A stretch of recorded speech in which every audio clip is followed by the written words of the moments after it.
Welcome to The Explainer. Today, we're diving into one of the absolute most fascinating corporate transformations of our time. We are going to deconstruct Reliance Industries. Look, just imagine for a second if AT&T, Amazon, and your local grocery chain were all rolled into one giant company. Well, that's exactly what Reliance has aggressively and methodically built. For the longest time, if you said Reliance, people immediately thought of one thing: oil, gas, and petrochemicals. And sure, that legacy energy business, it's still massive, but they've completely transformed themselves into something else entirely, a massive, all-encompassing consumer ecosystem. They are literally reshaping how millions of people live, shop, and connect every single day. Now, to truly understand the sheer gravity and the absolute scale of the empire we're about to analyze, just look at their revenue.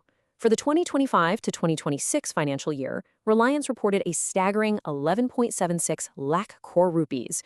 That's not just a big number, folks. To put that into perspective, we're talking about a scale that rivals the GDP of some entire countries. It represents a deeply integrated economic engine operating at a level that very, very few companies on the planet can even dream of matching. They're generating an enormous amount of cash, and as you'll see, they're deploying it with incredible strategic precision. Okay, let's dive into this. Here is our roadmap for today. First, from oil to ecosystem. Second, geo, the digital hook. Third, retail, FMCG, and media. Fourth, the strategic flywheel. Fifth, pivot to new energy. And finally, number 6, the road ahead. So, starting us off with Section 1, from oil to ecosystem. Let's look at this paradigm shift. The core thesis of their current strategy is actually pretty simple. Reliance doesn't just want to sell you a product. They want to capture you completely inside a comprehensive digital and physical infrastructure. So instead of marketing independent businesses, like, say, a standalone grocery store or just a mobile network, they are building an interconnected web. Think about your own daily routine for a second. You get your internet from Jio, right? You pay for things through their digital services. You buy your clothes on AJO, get your groceries from Reliance Retail, and then you sit back and watch cricket on JioStar. They aren't just selling things, they're building an entire world around the Indian mass market. Which brings us to Section 2, Jio, the digital hook. This is their entry point. When Jio launched, it didn't just enter the Indian telecom market, it fundamentally disrupted it. They came out of the gate with extremely aggressive pricing, essentially offering data for free at the start, just to accelerate adoption like wildfire. But here is the critical reframe you need to understand. The main objective wasn't just to sell mobile connections. No, the real goal was to get hundreds of millions of Indians onto Reliance's digital infrastructure. They acquired users at speeds we've rarely seen. And once you're inside the ecosystem, that's when they introduced broadband, cloud services, digital commerce, gaming, healthcare, which all finally leads to massive monetization. It's literally a textbook platform strategy just executed on an unbelievable scale. And what was the result of all that aggressive disruption? 524 million subscribers. I mean, wow. This is just an incredible milestone. To really put that into perspective, that is significantly more people than the entire population of the United States and Mexico combined. Jio is now undeniably one of the world's largest digital platforms.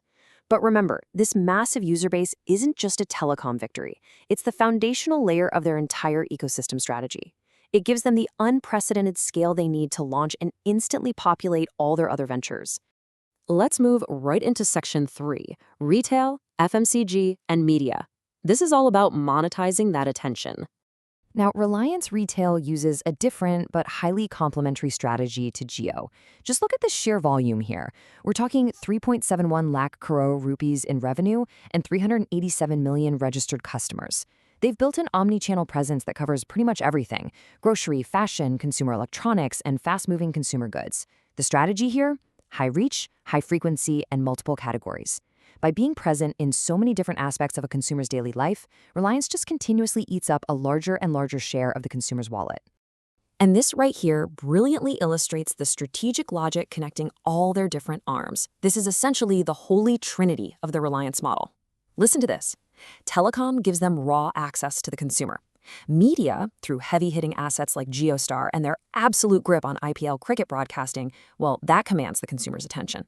And finally, retail provides the actual transaction layer where the money changes hands. It's genius. They guide you smoothly from watching a cricket match straight to a shopping cart, all without ever leaving their own walled garden. Now, what's really interesting here is their ultimate competitive weapon: distribution. Think about a traditional FMCG model. A manufacturer has to navigate this long, fragmented, chaotic chain of distributors, wholesalers, and retailers just to finally reach the consumer. But Reliance? They've built an impenetrable, vertically integrated moat. Because they already own thousands of physical stores and massive digital platforms, they can just use their own retail network as a launchpad for their own in-house brands. They control the entire chain, top to bottom, which creates a massive competitive advantage. All right, section 4, the strategic flywheel. Let's see how this interconnected machine actually works. It all starts right at the top of the flywheel with massive energy cash flows. What Reliance did was take the immense capital generated from their legacy oil and petrochemical businesses and invested it directly into building out that geodigital infrastructure. That infrastructure, paired with their super aggressive pricing, quickly acquired hundreds of millions of users. It was a massive, highly calculated capital bet that totally paid off by creating the absolute largest digital audience in the country. Let's move to the next phase and see how this builds, because the second half of the loop is where monetization really kicks into overdrive. Those hundreds of millions of users we just talked about, they get directed right into retail and commerce, as well as media and entertainment. This drives incredible consumer engagement, which in turn generates massive, massive amounts of data. And what does data give you? Highly targeted cross-selling, way better economics, and greater purchasing power, which basically just spins this whole flywheel faster and faster. So the absolutely crucial point here is captured perfectly in this quote. Because Reliance operates across telecom, digital, retail, entertainment, and commerce, they have unparalleled insights into Indian consumer behavior. They know exactly what people watch, what they search for, where they shop, and what they're buying. The end game here isn't just selling a few ads, it's deep, actionable consumer intelligence. And that intelligence allows them to optimize every single touchpoint in their massive ecosystem. Moving on to section 5, pivot to new energy, upgrading the core for the future. Now, you might be thinking they're just resting on their laurels with that legacy oil business, right? No way. Reliance is currently executing a massive corporate repositioning toward green energy and advanced manufacturing. Their Jamnagar clean energy ecosystem is designed to be a fully integrated manufacturing platform for solar, batteries, green hydrogen, and green chemicals. They aren't just dipping their toes in the water here. They are building a beast of a platform designed to totally dominate the sustainable energy future, exactly like they did with the petrochemical past. It really goes to show they never, ever stop expanding the ecosystem. Finally, section 6, the road ahead. Let's look at some of the future challenges. Look, the strengths we're looking at here are obviously monumental. Massive consumer reach, incredibly deep pockets, unparalleled vertical integration, and of course, Geo's digital stronghold. However, the threats and weaknesses, they are equally formidable. First off, this entire machine is highly, highly capital intensive. On top of that, managing multiple overlapping ecosystems creates extreme organizational complexity. It's like a giant moving puzzle. And remember, they aren't operating in a vacuum. They're facing fierce, well-funded competition from global giants like Amazon and Flipkart, not to mention other massive domestic conglomerates like Adani. So we've seen how Reliance builds ecosystems rather than just launching isolated products, right? They use telecom for access, media for attention, and retail for transactions to power this massive strategic flywheel. But as we look to the future, I want to leave you with a provocative thought.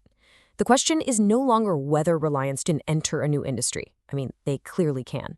The real question is this: can Reliance successfully integrate all these vastly different, highly complex businesses into one seamless consumer ecosystem while actually maintaining strong returns on the absolute mountains of capital they're investing? It's a high-stakes balancing act for sure, and watching it unfold is going to be the defining business story of the next decade. Thank you so much for joining me for this explainer. Keep questioning, keep learning, and I'll catch you next time.